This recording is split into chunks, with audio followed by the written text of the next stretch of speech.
வணக்கம் நண்பர்களே.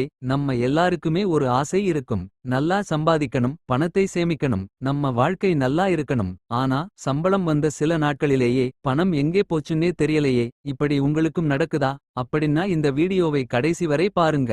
ஏன்னா நம்ம தினசரி வாழ்க்கையில் தெரியாமலேயே செய்கிற 7 பணத் தவறுகள் பற்றி இன்றைக்கு பார்க்க போறோம். இந்த 7 தவறுகளில் ஒன்றாவது நீங்கள் செய்து கொண்டிருந்தால் இன்றிலிருந்து அதை மாற்றிக்கொள்ள முடியும். முதல் தவறு, சம்பளம் வந்தவுடன் செலவு செய்வது. நிறைய பேர் என்ன செய்வாங்கன்னா, சம்பளம் வந்ததும் முதலில் இஎம்ஐ, அடுத்து ஷாப்பிங், அடுத்து வெளியே சாப்பிடுவது, அதுக்கப்புறம் தேவையில்லாத ஆன்லைன் ஷாப்பிங். எல்லாம் முடிஞ்ச பிறகு இந்த மாதம் கொஞ்சம் பணம் சேமிக்கணும் என்று நினைப்பாங்க. ஆனா பணமே மிச்சம் இருக்காது. அதனால்தான் ஒரு முக்கியமான விஷயம், சம்பளம் வந்ததும் முதலில் சேமிப்பு. மீதமுள்ள பணத்தை வைத்து செலவு செய்ய வேண்டும். இதைதான் பல ஃபைனான்ஷியல் எக்ஸ்பர்ட்ஸ் பே யோர்செல்ஃப் ஃபர்ஸ்ட் என்று சொல்கிறார்கள். இரண்டாவது தவறு, தேவைக்கும் ஆசைக்கும் வித்தியாசம் தெரியாமல் இருப்பது. ஒரு பொருள் நமக்கு உண்மையிலேயே தேவையா, இல்ல அதை பார்த்ததும் வாங்கணும்னு தோணுதா? இந்த இரண்டுக்கும் பெரிய வித்தியாசம் இருக்கு. உதாரணத்துக்கு, உங்களிடம் ஏற்கனவே நல்ல போன் இருக்கு. ஆனா புதுசா ஒரு போன் வந்திருக்கு, ஆஃபர் இருக்கு, டிஸ்கவுண்ட் இருக்கு அப்படின்னு வாங்கிட்டீங்கன்னா அது தேவை இல்ல, அது ஆசை. ஒரு பொருள் வாங்குவதற்கு முன்பு இது எனக்கு உண்மையிலேயே தேவையா என்று ஒருமுறை கேட்டுக்கோங்க. அந்த ஒரு கேள்வியே நிறைய பணத்தை காப்பாற்றும். மூன்றாவது தவறு, இஎம்ஐ அதிகமாக பயன்படுத்துவது. இஎம்ஐ பார்த்தவுடன் பல பேருக்கு ஒரு எண்ணம் வரும், மாதம் இவ்வளவுதானே, வாங்கிடலாம். ஆனா ஒரு இஎம்ஐ மட்டும் பிரச்சனை இல்ல. Phone EMI, TV EMI, bike EMI, credit card EMI, personal loan, இப்படி ஒவ்வொன்றாக சேரும்போது மாத சம்பளத்தின் பெரிய பகுதி கடனுக்கே போய்விடும். அதனால எம்இ எடுக்க முடியுமா என்பதை காட்டிலும் எம்இ முடிந்த பிறகு நம்ம கையில் எவ்வளவு பணம் இருக்கும் என்பதை யோசிக்க வேண்டும். நான்காவது தவறு, எமர்ஜென்சி ஃபண்ட் இல்லாமல் இருப்பது.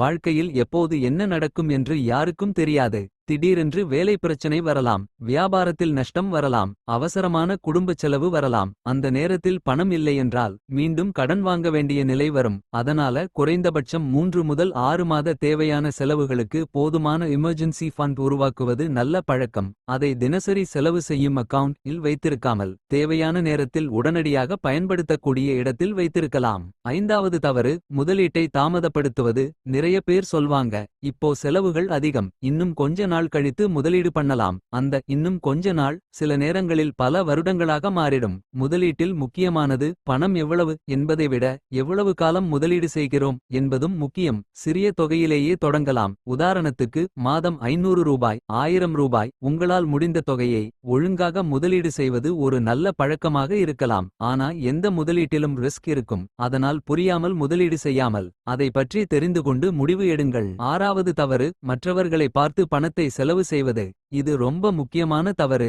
அவரிடம் புதிய பைக் இருக்கு, அவரிடம் பெரிய கார் இருக்கு, அவர் ஃபாரின் ட்ரிப் போயிருக்கிறார், அவர் பெரிய வீடு கட்டியிருக்கிறார் அப்படின்னு நாமும் அதே மாதிரி வாழ்க்கையை வாழ முயற்சி செய்வது நம்ம ஃபைனான்ஷியல் சிச்சுவேஷன் ஐ பாதிக்கலாம். நண்பர்களே, மற்றவர்களின் வாழ்க்கையை பார்த்து நம்ம பணத்தை செலவு செய்யாதீங்க. உங்களுடைய சம்பளம், உங்களுடைய குடும்ப சூழ்நிலை, உங்களுடைய இலக்கு, இதற்கேற்ற மாதிரி செலவு செய்யுங்கள். ஏழாவது தவறு, பணம் எங்கே செல்கிறது என்று கணக்கு வைக்காமல் இருப்பது. இந்த ஒரு விஷயத்தை மட்டும் நீங்கள் சரியாக செய்தாலே உங்கள் செலவுகளில் நிறைய மாற்றம் வரலாம். ஒரு மாதத்திற்கு சாப்பாடு, பெட்ரோல், ஷாப்பிங், எம்இ, சப்ஸ்கிரிப்ஷன், ஆன்லைன் ஆர்டர்ஸ் என்று எல்லா செலவுகளையும் எழுதி பாருங்கள். மாத இறுதியில் பார்த்தால், அட, இந்த செலவுக்கா இவ்வளவு பணம் போயிருக்கு என்று நீங்களே ஆச்சரியப்படலாம். அதனால பணம் சம்பாதிப்பது மட்டும் முக்கியம் இல்ல, பணம் எங்கே செல்கிறது என்பதை தெரிந்து கொள்வதும் முக்கியம். முடிவாக நண்பர்களே, இந்த 7 தவறுகளையும் ஒரே நாளில் மாற்ற வேண்டிய அவசியம் இல்லை. முதலில் ஒரு தவறை கண்டுபிடிங்க, அதை மாற்றுங்க.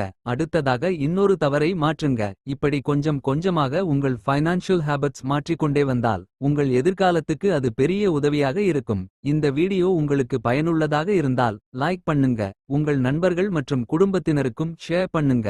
இன்னும் இதுபோன்ற பணம், சேமிப்பு, முதலீடு பற்றிய பயனுள்ள தகவல்களுக்கு நம்ம சேனல் ஐ சப்ஸ்கிரைப் பண்ண மறக்காதீங்க.